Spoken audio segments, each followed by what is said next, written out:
This is Autoline Daily, the show dedicated to enthusiasts of the global automotive industry. We start today in Japan, where Nissan just closed its corporate headquarters and R&D center in Yokohama. Nissan says it wanted to stop forcing its employees to commute to work, where so many of them use public transportation.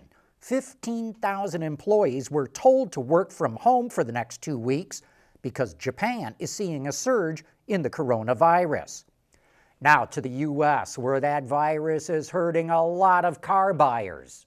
The Credit Acceptance Corporation, which caters to subprime car buyers, says many of them are losing their jobs and they're starting to skip their car payments. Another lender, Ally Financial, says 1 out of 4 of its customers, more than 1 million people, have asked to defer car payments, and 70% of them have never missed a payment before. Last week, we warned about the plummeting prices of used cars, and that could cause big financial damage with the in-house credit arms of automakers. And now we're starting to see some numbers of how bad the damage could be.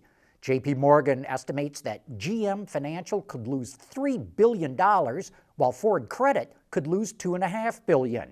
The inventory of used cars is piling up, and auction houses will be in a mad scramble to sell them once the economy starts to reopen. That will result in plummeting prices, which means automakers will have to lower the residual values of cars coming off lease. And that's what will lead to big losses at the captive finance arms. A consumer survey by J.D. Power shows that automakers still have an uphill fight to try to sell electric vehicles. The survey found that 70% of Americans and 67% of Canadians have never even been in an EV. 30% of Americans say they know nothing about electrics. About 1 out of 3 Canadians and Americans said they would likely buy an EV in the next 4 years, but the same number said they would never buy one. J.D. Power also encountered EV owners who said they would never buy another one. They blamed high maintenance, high sticker prices, limited range, and cold weather problems. It quoted one former EV owner as saying that their EV does not provide enough heat to clear the windows in cold weather. Speaking of electric cars, if you want to get up to date with the latest developments in batteries, be sure to tune in to Autoline After Hours this Thursday. Our guest will be Bob Gallion, who just retired as the Chief Technology Officer of CATL, the giant Chinese battery maker. So how did an American end up as the CTO of a Chinese battery company, and how fast does he see the cost of EV batteries coming down? Well, you're going to have to join me and Gary Vasilash as we provide you with some of the best insider views of what's going on in the global automotive industry.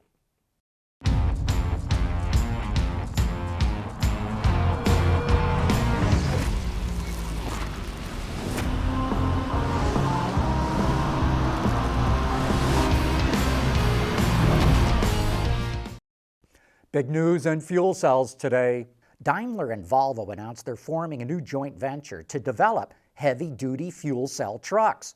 Daimler will move all of its fuel cell activities over to the new company, and Volvo will buy a 50% stake for 600 million euros.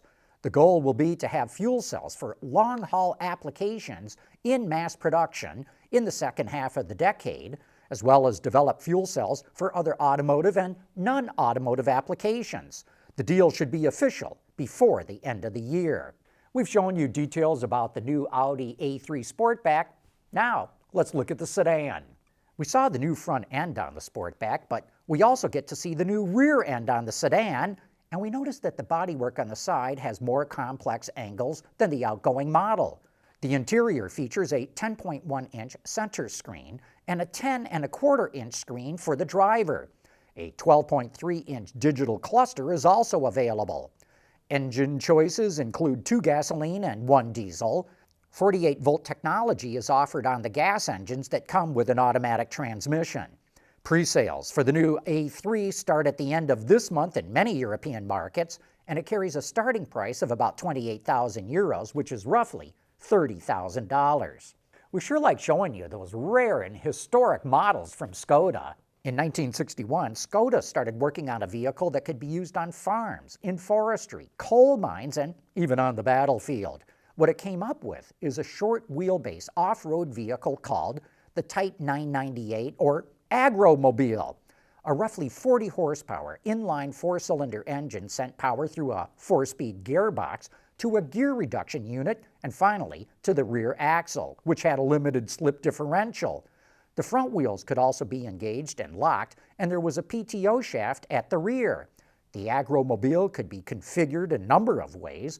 The front windshield even folded down, and bench seats could be added to the rear for seating for up to 10 people.